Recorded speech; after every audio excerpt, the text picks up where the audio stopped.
오늘 말씀을 듣고 여러분들은 은혜가 되시는지 모르겠습니다. 심령이 가난한 자는 복이 있나니 천국이 그들의 것이며, 이 말씀을 묵상하게 된 데는 한 가난한 사람이 사람들한테 참 무시를 당하고 있는 모습을 목격을 했어요. 그런데 그 모습을 보면서 갑자기 마음속에 그런 마음이 이렇게 들더라고요. 심령이 가난한 자는 복이 있나니 천국이 그들의 것이며, 누가복음은 가난한 자는 복이 있나니 하나님 나라가 그들의 것이다 라고 이렇게 이야기를 하고 있습니다. 하나님 나라는 저들의 것이라고 이야기하셨는데, 세상에서는 참 사람들한테 무시당하고 있구나. 그러면서 제 마음속에 가난하고 어려운 사람들에 대한 나의 마음은 어떤가 이렇게 좀 묵상하는 시간을 갖는 기회가 됐습니다. 아이들에게도 이 주일학교 아이들을 가르칠 때도 이 마태복음 5장 말씀을 아이들에게 팔복을 암송시키게 하기도 하고, 그것을 잘 암송을 하면 달란트도 주고 그랬던 기억이 납니다. 저도 이 말씀을 열심히 외웠던 기억이 나는데, 오늘 이 첫 문장이 예수님께서 무리를 보시고 산에 올라가 앉으셨다라고 표현하고 있습니다. 지금 오늘 이 말씀이 전해지고 있는 배경은 산을 배경으로 하고 있습니다. 우리가 생각하는 이렇게 스위스의 그런 높은 산이 아니라 거의 언덕에 가까운 산입니다. 그렇지만 그곳에서 예수님께서 이 말씀을 전하고 계십니다. 그곳이 산이라는 배경을 갖고 있다는 것. 그리고 예수님께서 입을 열어 가르치시며 이르시되, 입을 열었다라는 표현을 하고 있습니다. 이 입을 연다라는 말은 유대인의 어법에서는 특별한 의미를 주고 있는 겁니다. 단지 그냥 입을 열었다는 얘기가 아니라 그것은 마치 하나님의 말씀이 선포되는 것을 표현하고 있는 것입니다. 말씀을 주는 장소는 산이고, 하나님의 말씀이 선포되듯 그렇게 예수 그리스도의 입이 열려서 사람들에게 이 말이 전해지고 있습니다. 마태복음 5장과 6장과 7장에는 이 5개의 전환 어구가 있습니다. 그 전환 어구가 뭐냐면, 너희들이 전에는 율법에 이렇게 들었는데 그러나 나는 너희에게 이렇게 말한다라는 전환 어구가 있어요. 이게 똑같은 문장이 반복돼서 5개가 나옵니다. 그럼 이 말씀을 통해서 알려주고자 하는 게 무엇이겠습니까? 그것은 지금 너희들에게 전해지고 있는 것은 모세가 신의 산에서 율법을 부여받고 우리에게 전해준 것처럼 지금 예수 그리스도가 우리에게 이 말씀으로 우리에게 전해주고 있다. 이것은 새 계명이고 새로운 율법이다. 그 첫 번째가 뭐라고요? 심령이 가난한 자는 복이 있나니 천국이 그들의 것이다. 그러므로 우리는 가난하다고 해서 부끄러워할 이유도 없고, 가난하다고 해서 그 사람들을 함부로 대할 수도 없다는 것입니다. 그들은 천국의 주인들이 되는 거라고 오늘 성경 말씀은 이야기하고 있는 것입니다.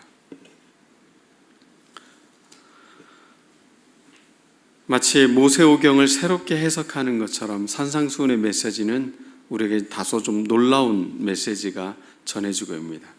그 가난한 자, 심령이 가난한 것, 누가복음에서는 가난한 것, 마음이 가난하다는 것, 여기서는 영이죠. 푸뉴마니까 영이 가난한 것과 그냥 가난한 것, 그것은 큰 차이가 있는 것 같지만 우리가 보기에는 그러나 전혀 차이가 없는, 고대 어법에서는 전혀 차이가 없습니다. 마음이 가난하다는 것, 그것은 물질적 가난함을 이미 그 안에 내포하고 있는 것입니다. 그리고 실제로 물질적 가난함이 있는 사람은 마음이 절대 교만할 수가 없습니다. 가진 것이 없기 때문에 그 마음과 그의 영혼은 늘 겸손하고 가난한 마음을 갖고 살아가게 되는 것입니다. 마태복음 5장 1절과 3절 말씀을 메시지 성경을 보면 이 제자라는 이 대상이 되고 있는 제자들에 대해서 이렇게 말하고 있습니다. 예수께 배우고 그분께 인생을 건 사람들. 그러면 이 메시지 성경을 번역한 분은 우리에게 이렇게 이야기하고 있는 겁니다. 이 말씀을 듣는 대상은 어떤 사람들이라는 겁니까? 예수님께 배우고 그분께 인생을 건 사람들이 이 말씀이 의미 있게 들린다는 이야기일 것입니다. 그렇지 않은 사람들에게 이 말은 그냥 좋은 고대의 어떤 문구가 될 수 있는 것이겠죠. 그러나 제자들, 예수님께 배우고 그분께 인생을 건 사람들에게는 이 말씀은 진리입니다. 벗어날 수 없는 이 말씀은 자신에게 중요한 가치인 것입니다. 오늘 여러분들은 이런 행복을 갖기를 원하십니까? 가난한 행복을 갖기를 원하십니까? 아무도 아멘을 안 하시죠? 네. 반대로 이 말씀과 화를 선포하고 있는 구절이 마태복음 23장에 나옵니다. 화 있을진저 외식하는 서기관들과 바리새인들이여.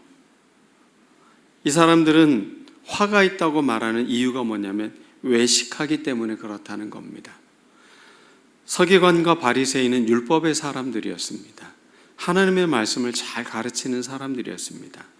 서기관들 10명이 있으면 구약성경 전체를 복원할 수 있다고 이야기할 정도로 그들은 매일 말씀을 외우고 묵상하는 사람들이었습니다. 그런데 그들은 예수님께 배우려고 하지 않습니다.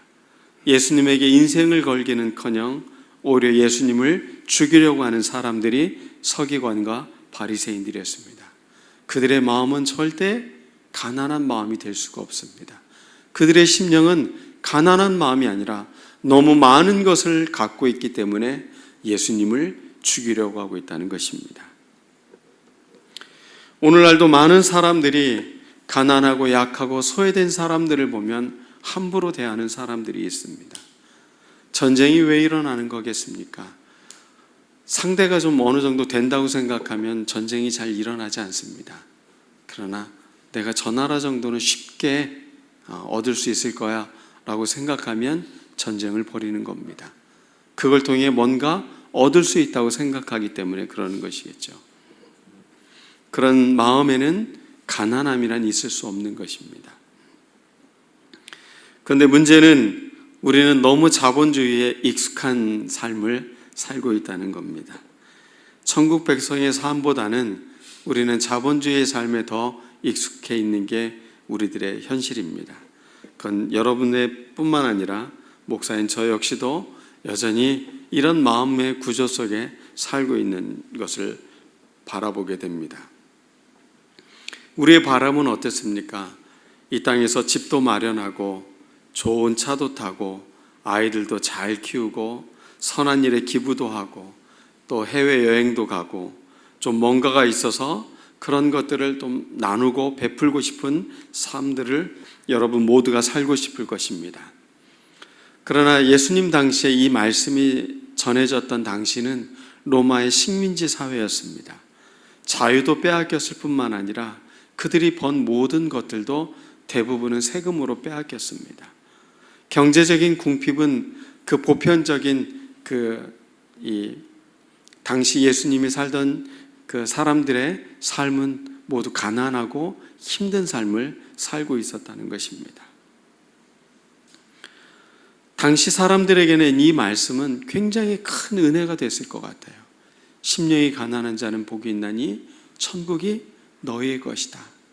비록 지금의 나라는 로마 황제가 지배하고 그의 손아귀 아래에서 모든 것을 빼앗기고 있는 시대이지만 심령이 가난한 너희들은, 너희 인생에 하나님께 목숨을 건 사람들은, 제자들은 천국이 너희들의 것이다.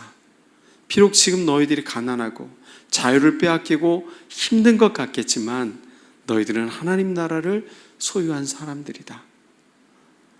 그때 이 말씀을 들었던 제자들은 모두 어깨가 으쓱했을 것이고 자신감이 찼을 것이고 굉장히 힘에 찬 그런 의미로 받아들여졌을 것입니다. 누가복음 6장에서는 가난한 사람에 대한 이야기를 하고 이렇게 이야기하고 있습니다. 모든 것을 다 잃은 사람, 그런 굶주림에 지친 너희들은 하나님의 잔치에 참여한다. 천국의 음식을 먹을 수 있는 사람들이 된다라고 이야기하고 있습니다. 모든 것을 빼앗긴 것 같은 삶의 현실인데 그런 사람들에게 주님은 아니다. 너희들은 천국의 것을 먹을 수 있는 사람들이다. 하나님의 천국 잔치에 참여한 사람들이 된 것이다. 우리의 존재에 새로운 것을 이야기하고 있습니다. 이 땅의 이야기가 아니라 너는 하늘의 이야기를 갖고 있는 사람들이다. 땅의 것을 지금은 빼앗긴 것 같지만 하나님 나라는 너의 것이다. 두려워하지 말라.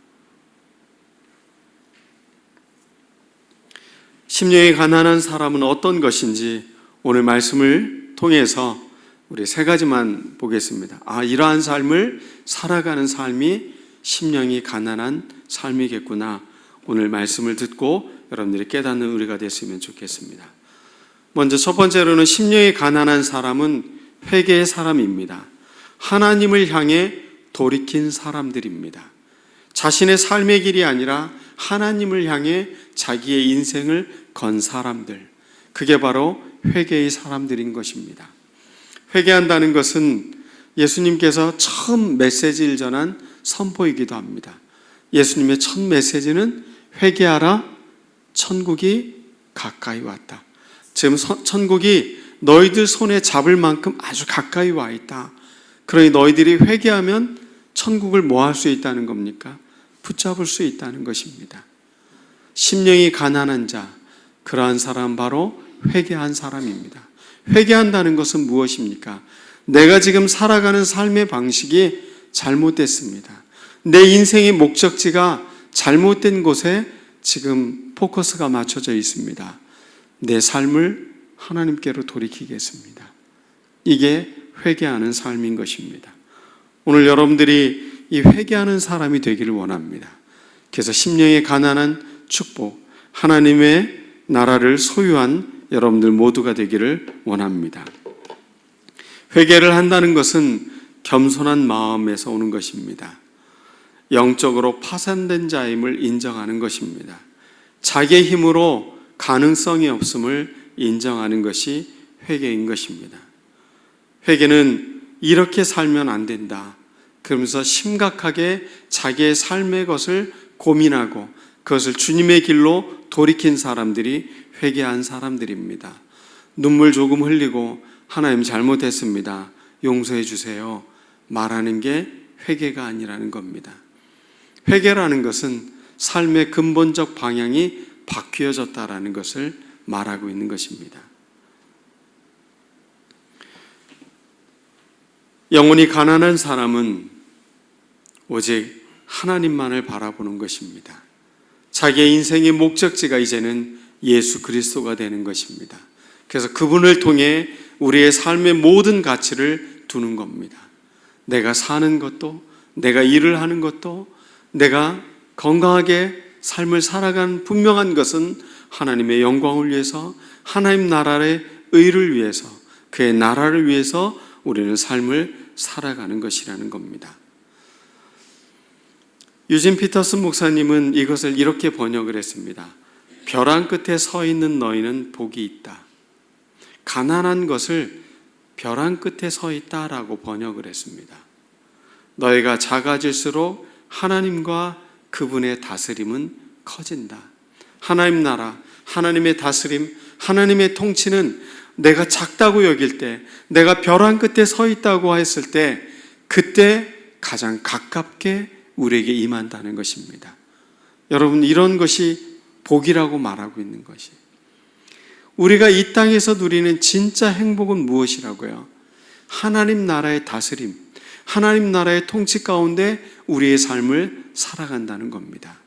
그래서 나의 삶은 나 혼자의 삶이 아니라는 겁니다. 나의 삶은 하나님 나라의 그리스도와 함께 동행해 가고 있는 그런 삶으로 우리를 초대하고 있는 것입니다. 여러분 삶은 천국의 삶이에요. 이 땅의 어떤 것도 여러분에게 부러움의 대상이 될 수 없어요. 이 땅의 어떤 것도 여러분들을 무시할 수 없다고요. 여러분은 이미 천국을 소유한 사람들이라는 것입니다. 회개하십시오. 삶의 방향을 돌이키십시오. 그런 사람들이 천국의 주인이 될 수 있는 것입니다. 두 번째, 어떤 사람이 심령이 영혼이 가난한 사람입니까? 주님의 통치를 받고 주님께 배우는 묵상과 기도의 사람인 것입니다. 지난주 우리는 시편 1편 말씀, 복 있는 자는 악인의 꾀를 따르지 아니하며 죄인의 길에 서지 아니하며 오만한 자의 자리에 앉지 아니하고 오직 여호와 율법을 즐거워하여 그 율법을 주야로 묵상하는 자로다라고 말했습니다. 누군가의 말을 계속 묵상하고 있다는 건 이미 그분의 가르침이 내 삶에 분명하게 자리를 잡은 겁니다. 심령이 가난한 사람은 이미 내 삶에 그분의 가르침이 내 삶에 자리를 잡은 사람입니다. 저항할 수 없는 이 가르침에 내 삶에 분명한 목적을 두고 내가 살아가겠습니다. 여러분들이 늘 주님께 배우고 묵상하는 자세를 갖고 살아갈 때 우리는 행복한 사람이 되는 것입니다. 진짜 복된 사람, 천국을 소유한 사람이 되는 것입니다. 그러므로 이런 사람은 그 말씀을 늘 주야로 묵상하는 사람입니다. 하나님의 말씀을 늘 되뇌이시기 바랍니다. 이 말씀을 전하기 전에 저에게는 가난한 사람이 천시받고 멸시받는 것을 보면서 갑자기 떠올랐던 말씀이었다고 했습니다. 심령이 가난한 자는 복이 있나니 천국이 저의 것이며, 천국을 소유한 사람, 그 사람은 어떤 것에도 주눅들지 않고 당당할 수 있는 것입니다. 다른 복음서의 말씀을 보면 주님께서 이렇게 이야기하고 있습니다. 네가 온전하고자 할진대, 부자 관원에게 한 말이죠. 가서 내 소유를 팔아 가난한 자들에게 주라. 그래야면 하늘에서 보화가 너에게 있으리라. 가난한 사람들에게 지금 굉장히 부유한 청년인데 너의 모든 소유를 이 가난한 사람에게 주라는 겁니다. 그리고 너는 뭐가 되라는 겁니까? 가난해지라는 이야기 하고 있습니다. 그리고 너는 나를 따르라. 제자는 어떤 사람이라고요? 물질적인 거에 매여 있는 사람이 아니라 그리스도에게 매여 있는 사람, 그리스도를 따르는 사람. 그러나 이 부자 관원은 고민하고 돌아갔습니다. 오늘날 많은 한국교회 교인들은 이런 모습을 갖고 있지 않나, 저는 그렇게 생각을 해보게 됩니다. 가난해지는 것은 두려운 일입니다. 저 역시도 그렇습니다. 주님을 따르고 싶지만 부도 있었으면 좋겠고 집도 있었으면 좋겠고 많은 것을 소유했으면 좋겠습니다. 그 이유는 가난하면 참 불편하고 어려운 것들이 많아지기 때문에 그렇습니다. 누가복음 4장에서는 예수님이 처음 복음을 전하시는 장면을 이렇게 표현하고 있습니다. 주의 성령이 내게 임하셨으니 이는 가난한 자에게 복음을 전하게 하시려고. 가난한 사람이 복된 소리를 들을 수 있다는 것을 말하게 하기 위함이다. 예수님이 처음 사역, 성령이 임하고 주님의 처음 사역은 가난한 사람에게 복이 있다는 것을 알려주는 것입니다.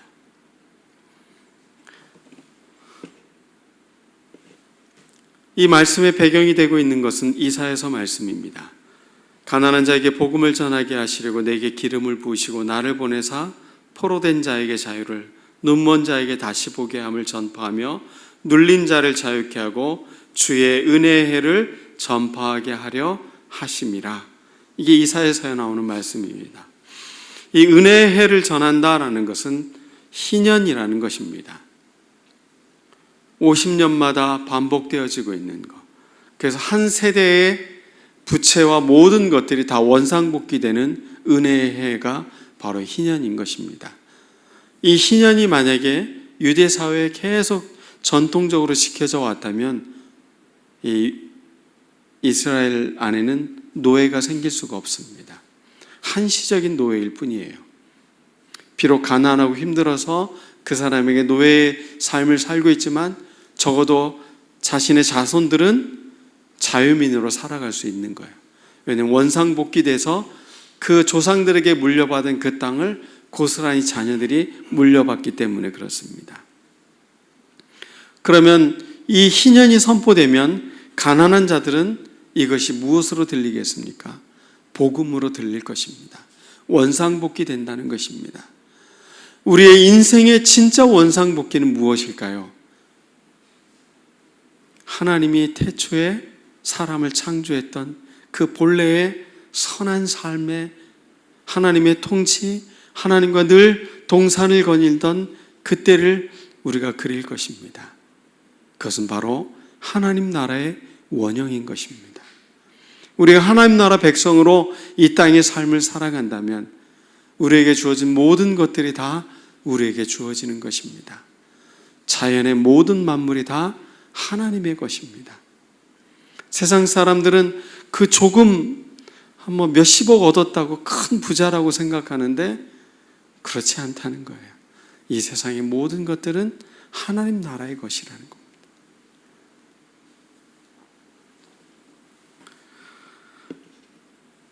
안식일을 유대인들은 굉장히 중요하게 여깁니다. 그런데 그들이 율법적 안식일은 굉장히 중요시 여기지만 그 정신을 고스란히 담고 있는 이 희년의 말씀에 대해서는 그들이 제대로 실천하지 못하고 있습니다. 복음을 선포하는 것이 그들에게는 불편한 현실이 되기 때문에 그렇습니다. 그런데 오늘 이 말씀을 주님은 이렇게 말씀하고 있습니다. 지금 이 말씀이 이루어졌다. 이 말씀이 지금 이루어졌다. 예수님이 복음을 선포하는 이 순간에 이 말씀은 이루어진 거라는 겁니다. 희년은 50년마다 오는 게 아니라 지금 이곳에 임하였다. 회개하고 주님을 따르고 주님께 배우고 자기의 인생을 건 사람들은 이미 이것이 지금 이루어지고 있다라고 선포하고 있는 것입니다. 그러므로 지금은 은혜의 해입니다.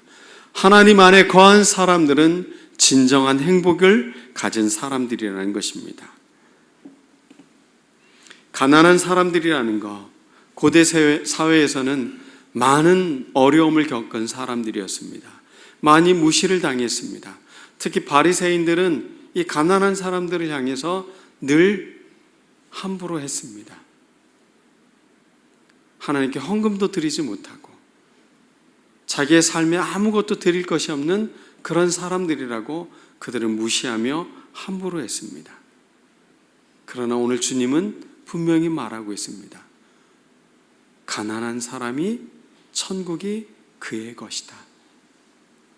부유하다고 자신을 의롭다고 외식하는 사람들은 오히려 재앙이 있다는 것입니다. 그러므로 우리의 삶은 늘 우리의 삶을 부한 마음이 아니라 가난하고 겸손한 마음으로 늘 회개의 자리로 가는 우리의 마음들이 되어야 되는 것입니다. 우리는 어떠한 누구도 무시하거나 함부로 해서는 안 됩니다. 과부와 고아의 하나님, 가난한 자의 하나님, 그것은 구약의 율법의 말씀에 늘 반복되는 구절이었어요. 그럼에도 불구하고 서기관과 바리새인들은 그들이 가르치고 있는 그 율법의 말씀의 본질인 이것을 희석시키고 있는 거예요. 오히려 외식하고 있는 것이라는 겁니다. 말씀과 상관없이 살아가는 사람을 화 있다라고 말하고 있습니다. 오늘 말씀에 우리의 삶의 모든 것을 건 여러분들은 그러므로 가난한 마음으로 회개하는 우리들 모두가 되어야 되는 것입니다. 세 번째입니다. 세 가지만 할 거니까 여러분들 졸음을 깨시길 바라겠습니다. 심령이 가난한 사람은 긍휼을 구하는 사람입니다. 마태복음 9장 27절에 보면 소경들이 예수님께 나옵니다. 그리고 자신들을 불쌍히 여겨달라고 이야기합니다.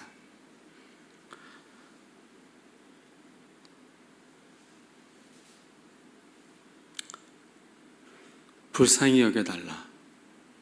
주여 나를 불쌍히 여기소서. 우리 믿음의 선배들이 늘 했던 기도가 이 기도였어요. 주여 나를 불쌍히 여기소서. 노래도 있잖아요. 키리에 엘레이손이라는 노래. 라틴어로 주여 나를 불쌍히 여기소서. 나를 가난한 자로 여기게 해달라는 거예요. 나를 그렇게 불쌍한 자로 보아주십시오. 그러면 하늘의 은총이 우리에게 임한다는 겁니다. 기적은, 하나님의 능력은, 하나님의 나라는 바로 이런 사람들의 것입니다. 나를 불쌍히 여기소서.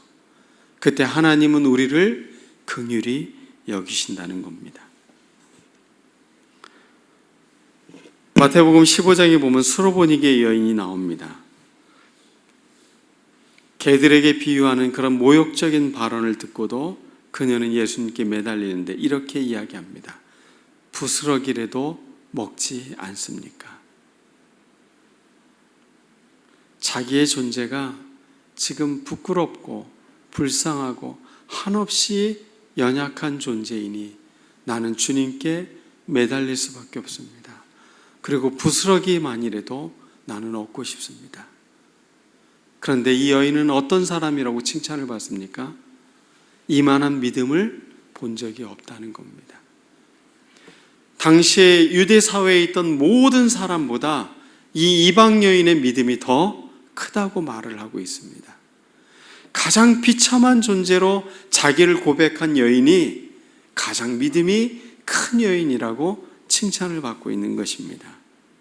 가난한 심령은 그렇게 우리를 새로운 반전을 주는 겁니다. 우리에게 믿음이 있는 사람으로, 하나님 나라의 사람으로 우리를 부르고 있다는 것입니다. 예수님께서 기적을 일으킬 때도 보면 늘 사람들이 어렵고 힘든 사람들을 보면서 그들을 긍휼히 여기는 마음, 애통하는 마음이 올라와서 그들을 도우셨던 것을 볼 수가 있는 것입니다. 오병이어의 기적은 예수님이 내가 이런 능력도 행할 수 있어 라고 보여주시는 기적이 아니었다는 겁니다. 제자들이 복음을 전하는 것을 보고 사람들이 제자들을 따라왔습니다. 그리고 예수님께로 와서 그 복음을 듣고자 제자들은 멀리 좀 한적한 곳에 가서 쉬려고 하는데 계속 이 무리들이 따라오고 있는 거예요. 그것을 떠나질 않는 거예요. 이미 이들은 몇 끼를 굶었는지 모르겠어요. 배가 고플 대로 고픈 사람들이에요.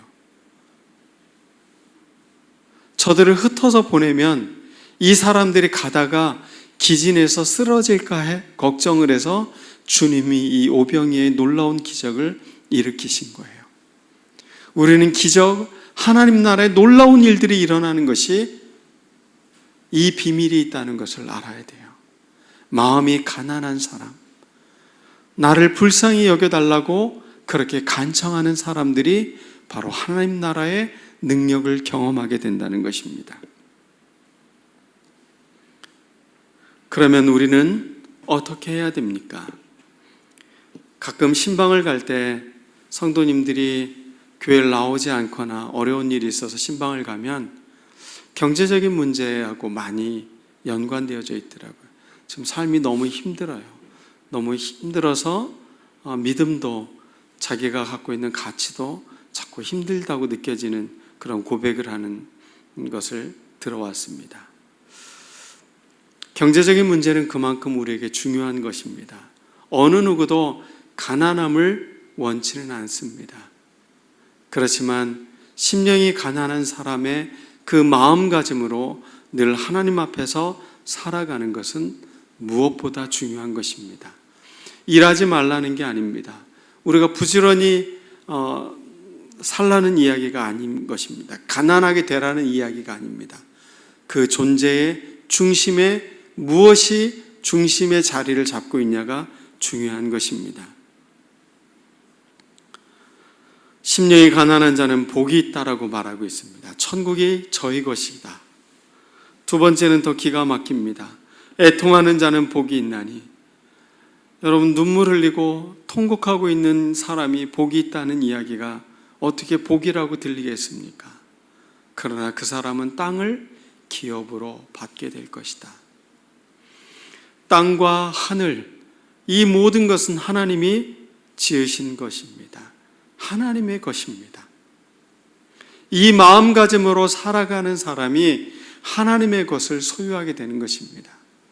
우리가 비록 가난하고 눈물을 흘리고 있는 사람들이 있어도 그런 사람들이 이 땅과 하나님 나라에 소유할 수 있다는 것을 믿고 우리는 그렇게 눈물을 흘리는 사람들에게 가서 하나님의 백성됨을 나누고 다시 위로를 받고 일어날 수 있도록 우리는 복음을 전하는 사람들이 되어야 되는 것입니다. 가난한 사람을 무시하고 함부로 대하는 것이 아니라 그런 사람들이 복음의 주체자가 될 수 있음을, 하나님의 긍휼을 구하고 하나님의 은혜를 받을 수 있는 자임을 우리는 전하는 사람들이 되어야 되는 것입니다. 여러분, 복음을 전해보셔서 아시겠지만 부유하고 넉넉한 사람들은 복음을 잘 받아들이지 않습니다. 오히려 삶에 문제가 있고 지금 눈물을 흘리고 있고 통곡하고 있고 가난하고 뭔가 심각한 위기를 만난 사람들에게 복음을 전할 때는 그들이 복음을 받아들이는 것을 볼 수가 있어요. 우리는 어렵고 힘든 사람, 삶의 모든 것을 빼앗긴 사람들에게 이 세상에 가장 중요한 것을 전하는 사람들이 되어야 되는 거예요. 하나님 나라는 너희들의 것이 될 수 있다. 회개하십시오. 삶을 돌이키십시오. 저 끝없는 경쟁의 사회 속에 내 삶에 그것을 하나 놓고 싶어서 살아가는 삶이 아니라 우리 하나님을 바라보고 하나님의 말씀대로 살아갈 때 그분의 긍휼이 우리에게 우리의 눈물을 씻어주며 이 땅의 모든 것들을 우리에게 기업으로 주는 은총이 우리에게 임할 수 있다라고 전하는 우리들이 되어야 될 것입니다.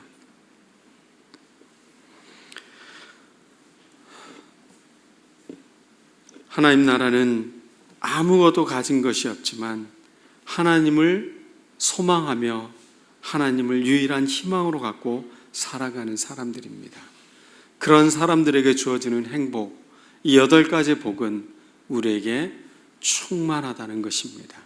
오늘 여러분들이 하늘의 것이, 하나님 나라의 축복이 충만한 여러분들이 되기를 원합니다. 늘 그래서 우리의 마음은 가난한 자의 마음을 가져야 돼요. 늘 가난한 자와 함께 해야 돼요. 가난한 자와 늘 연대해야 돼요. 늘 울고 있고 가슴 아프고 그렇게 힘들어하는 사람들에게 우리는 함께하는 사람들이 되는 것이.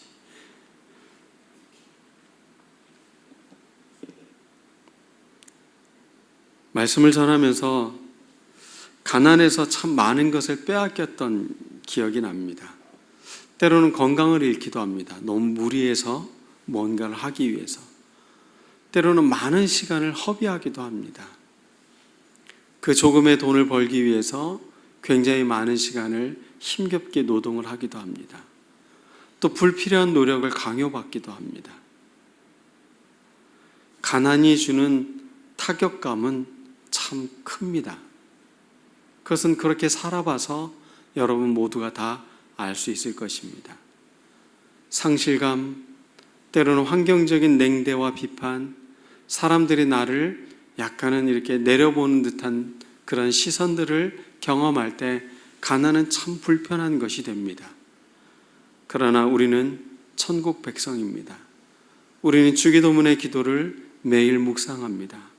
우리에게 일용할 양식을 주옵시고. 하나님 나라는 부유한 자들의 것이 아닙니다. 그런 사람들은 외식하는 자라고 오히려 화를 당할 거라고 이야기하고 있습니다. 가난한 자와 늘 연대해 있는 여러분들 되길 바랍니다. 늘 가난한 마음으로 주님께 회개하고 주님의 긍휼함을 구하는 그런 믿음의 마음, 그런 마음을 갖고 우리는 살아가야 될 것입니다. 노벨 문학상을 받은 알베르토 까미는 그는 노벨 문학상을 받고 또 책을 많이 팔고 그래서 인세를 많이 받았죠.